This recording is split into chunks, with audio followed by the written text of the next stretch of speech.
بقالي ساعة عمال اجرب ان اوقف النتيجة في الفيديو ده ان الزمالك يكسب. حظي سيء جدا، كل مرة الاقي الاهلي كسبان، فقلت اعمل بقى ايه اخر مرة تجربة اخيرة وخلاص. يلا نشوف.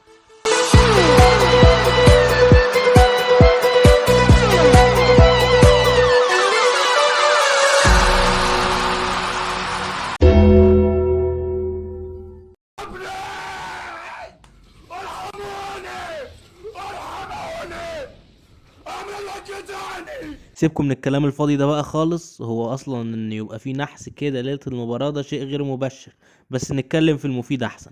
الماتشات الكبيرة اللي زي دي بتخلص باللعيبة الدولية، ولو جيت تبص للزمالك هتلاقي ان في حراسة المرمى عندك عواد وعندك مين صبحي. راحوا المنتخب ولا لا؟ راحوا، يبقى لعيبة دولية. ولسه الهجوم عندك الجزيري لعب كاس العالم مرة واحدة، يبقى لعيبة دولية. ولسه نص الملعب عندي باشا هيعمل مع الاهلي الجلاشة. عبد الله السعيد راح المنتخب كتير، لعيبه دوليه. ولسه اما الوينج بقى عندي لاعب بيلعب على صلاح يا عم الحاج بتاع ليفربول. عندي زيزو احسن لاعب في مصر، راح المنتخب قبل كده، لعيبه دوليه. ولسه خط الدفاع وصلابة خط الدفاع وجمال خط الدفاع وروعة وعظمة خط الدفاع.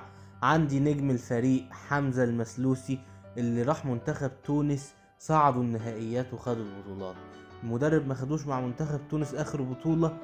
إيه اللي حصل؟ خرجوا من الدور الاول. حمزة المسلوسي لعيبة دولية اهو. ولسه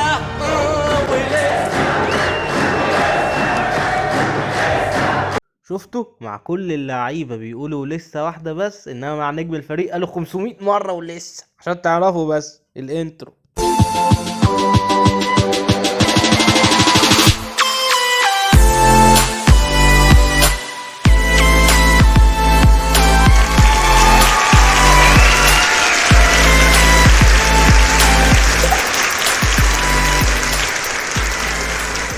من الاخر مين هياخد البطولة دي؟ الفريق اللي هيدافع هو اللي هيكسب البطولة. ده من الاخر بقى. احنا الزمالك ازاي ندافع؟ ازاي تدافع؟ بالدلائل الفنية يا استاذ تدافع. بالنسبة للفريقين كمان مش الزمالك بس. الاهلي بيلعب اتحاد جدة في مباراة، اتحاد جدة مسيطر على المباراة وعنده لعيبة عالمية وهجوم كبير جدا. الاهلي عمل ايه؟ دافع، ركن الاتوبيس، امام عاشور بقى والكرات الطويلة لبيرسي تاو السرعات وحسين الشحات انفرادات. الاهلي كسب 4. عايزيننا نتفضح رسمي نتفضح عادي. اللي بيقولك نهاجم ونلعب كورتنا ده عايز الزمالك يتغلب سكور على طول كده. وبرضه الزمالك والاهلي السعودي نفس ماتش الاهلي والاتحاد السعودي هو الزمالك والاهلي السعودي بالظبط. الزمالك كسب 3-0. شيكابالا يا باشا الجون اللي جابه كمان هي نفس الفكره. ما بقولكش ده انك واقف في منطقه جزائك، قفل كويس ما يدخلش فيك جون. انت يعني عندك دونجا في نص الملعب مش العبقري، ما عندكش ميسي هيباصي غلط ويجي علينا هجمات خطيره، فما ينفعش الكلام ده. انت عندك عبد الله السعيد هيلعب استروهات، زيزو بسرعته، خلصت القصه. والجزيري خلي بالك مهم جدا في الماتش ده، بالرغم من ان هو بيضيع كل حاجه. ضيعني وانا قرفان اساسا. انا واثق لما كرة طويلة تتلعب الجزيري بسرعته هيسبق وياخدها، بس ما عنديش بربع جنيه ثقة ان الجزيري بالكرة في رجله هيقدر يعمل بيها حاجة. يعني الكرة دي مثلا الجون فاضي. يا جدعان حرام عليكم، حرام عليكم بقى. بالنسبة لشيكابالا فيلعب جزء من المباراة لتأثيره الفني وتأثيره النفسي على لاعيبة الأهلي، لأن ده الأسطورة شيكابالا وحكايات بقى شيكابالا طول عمرها مع الأهلي، فيبقى ليه تأثير نفسي. أبدأ بناصر ماهر ليه؟ برضه لتأثيره الفني وتأثيره النفسي على لاعيبة الأهلي في المباراة. انت بتلاعب لاعب عندهم قبل كده، ليه تأثير يا باشا. وهنا بقى هتظهر الحنكة الجوميزية. لازم جوميز يعمل كده، يلعب ناصر ماهر من اول الماتش خالص. وهضطر بقى لاعب الجزيري وامر لله، لان عشان موضوع السرعات اللي لسه قايله ده وبس، وهنسيبها على الله بقى. اما بالنسبة للحكم فهو عامل ستايل غريب، قليل ما تلاقي حكم بالستايل ده اللي هو معضل قوي كده بالشكل ده. دايما تلاقي الحكم ايه بيبقى رفيع وكده. ده بقى ايه ربنا يستر منه. ماشي يا عم جوميز خلاص.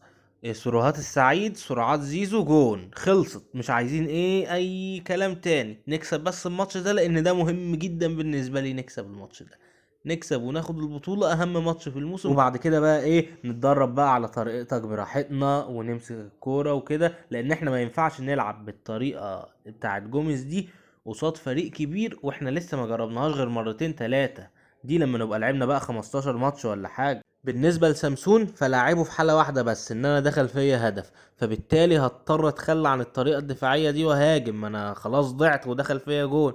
فسامسون هو الوحيد اللي يلعب، لانه بقى هيقدر يربط ما بين نص الملعب وما بين الهجوم، لانه بيعرف يلعب الكرة برجله ولمسته كويسة وما بيفكرش مرتين وكده.